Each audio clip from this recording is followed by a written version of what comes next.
रजीम बिस्मिल्लाहिर्रहमानिर्रहीम। आज नश्तर पार्क में इस्तेहकाम पाकिस्तान व लब्बैक या मेहदी कॉन्फ्रेंस मुनक्किद हो रही है। इस प्रोग्राम का मकसद पाकिस्तान के अवाम में मौजूद उस मायूसी को ख़त्म करना जो हमारे नायल हुक्मरानों की वजह से मायूसी मुल्क के अवाम में फैली है।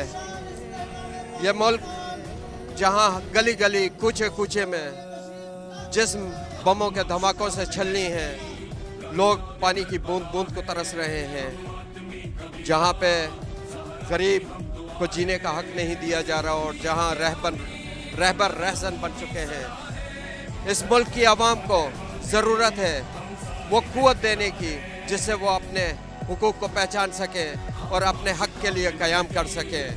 इस्तेहकाम पाकिस्तान उसी वक्त मुमकिन है जब अवाम पाकिस्तान को उनके जायज़ हुकूक दिए जाएँ और इंशाअल्लाह आज के इस प्रोग्राम से मिल्लत में, बिरादरान अहले सुन्नत और तशय्यो में एक इत्तेहाद और वहदत का पैगाम जाएगा जो कि मुल्क की तरक्की और इस्तेहकाम के लिए इंतहाई मुफीद साबित होगा। मेहदी के मुंतज़िर हैं आएंगे जब के हुज्जत।